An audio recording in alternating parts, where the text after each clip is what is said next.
A gente recebe nesta sexta-feira o nosso comentarista de política econômica, Carlos Augusto Ferreira. Carlos, seja bem-vindo mais uma vez. Bom dia. Bom dia, Ronaldo. Bom dia a todos os telespectadores do Ponto Com News. É um prazer estar aqui novamente com vocês para tratar aí de um tema econômico que sempre nos preocupa, né?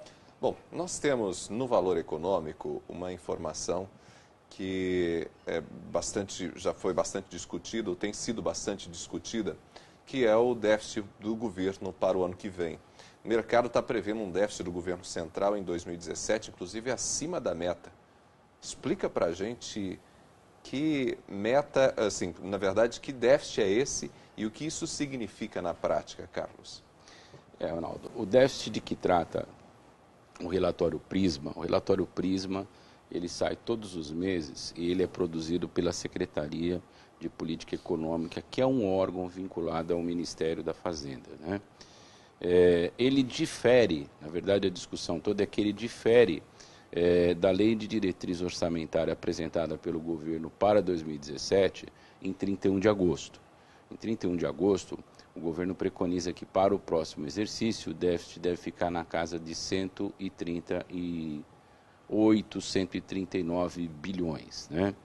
E o Prisma aponta que já de imediato, pelas perspectivas avaliadas em agosto, que esse déficit será um pouco maior. Será na faixa aí de 140 bilhões, né? E nós estamos falando de que déficit? Do déficit primário. A gente já teve outra oportunidade aqui, falando um pouco com vocês, o que é o déficit primário. O déficit primário é aquele que compõe o Tesouro, a Previdência e o Banco Central. Aqui a gente não fala de juros da dívida, né?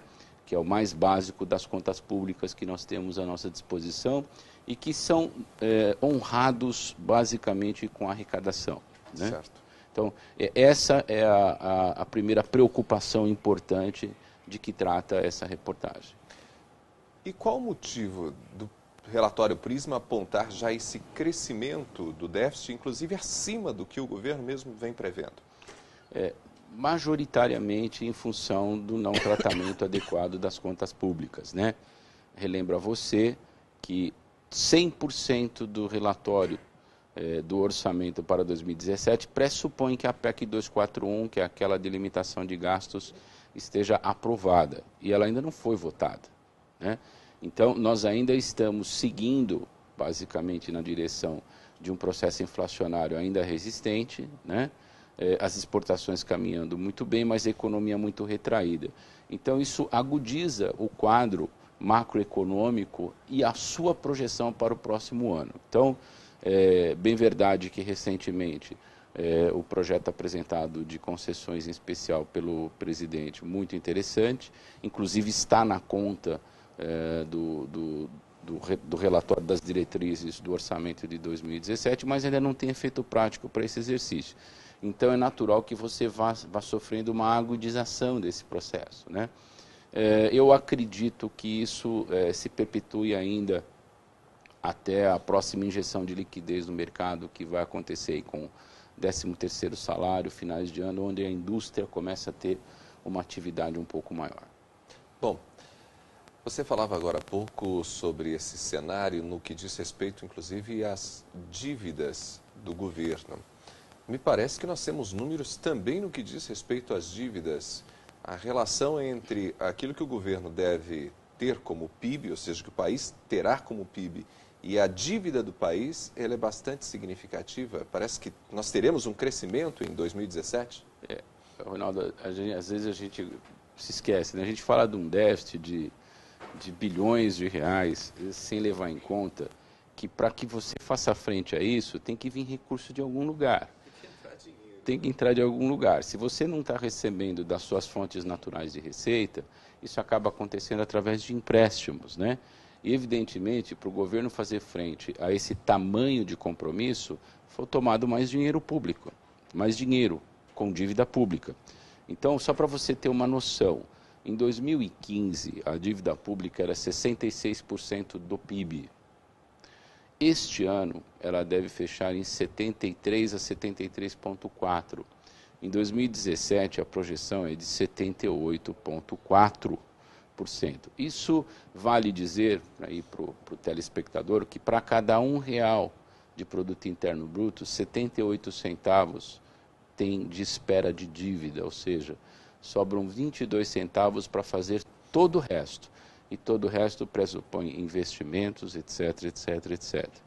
A bem da verdade, para o governo, inclusive, manter esse déficit do ano que vem, ele foi obrigado a fazer uma proposta de 55 bilhões de receita adicional para atenuar, senão nós iríamos bater a 190 bilhões. A gente está falando das privatizações, das concessões, inclusive anunciadas essa semana pelo governo. Isso. Basicamente, as fontes são as seguintes: 26 bilhões virão de uma melhoria econômica, ou seja, se não houver uma melhoria, não tem melhoria de arrecadação, os 26 bilhões não ocorrem.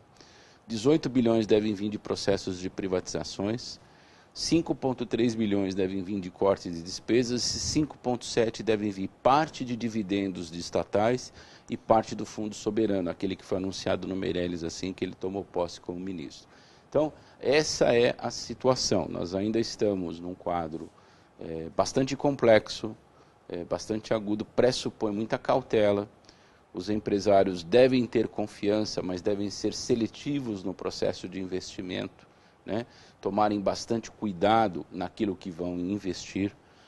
O Brasil é sempre surpreendente do ponto de vista econômico, é um país que tem uma capacidade de recuperação incrível, mas os números são números altamente complexos. Eu tenho 55 anos, desde que me entendo por gente, eu nunca vi uma situação macroeconômica tão complexa como essa e com saídas que dependem quase que exclusivamente neste momento de boa vontade política. Então, a aprovação da PEC, ela é imperativa, em que pese que ainda estão preservadas ali saúde e educação com seus gastos tradicionais, haja vista que o nosso ministro da Saúde foi extremamente cauteloso e com uma atitude executiva louvável do ponto de vista de fazer cortes de despesas para remanejar o orçamento, quiçá que todos os demais tenham a mesma atitude, e evidentemente que os nossos congressistas votem com brevidade a PEC na sua integralidade, porque isso vai trazer uma estabilidade orçamentária para o Brasil para o próximo exercício, uma ampliação de confiança. Por outro lado, o volume de investimentos disponíveis para o Brasil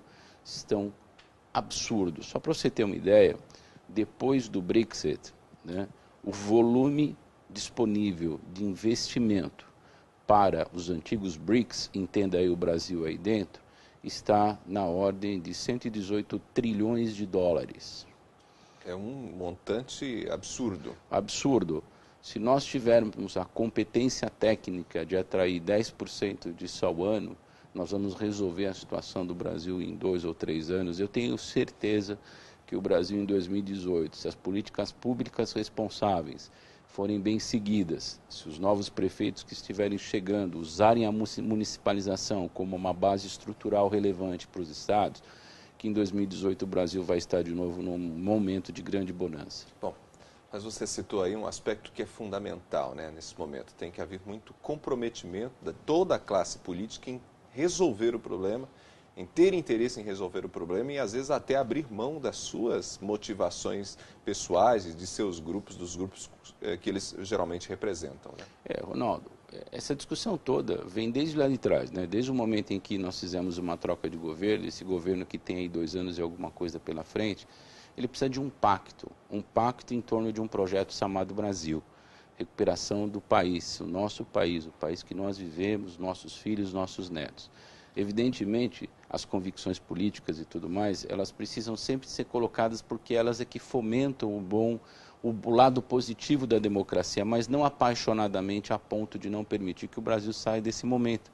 Porque esse momento afeta todos os partidos e a brasileiros de todos os credos e cores.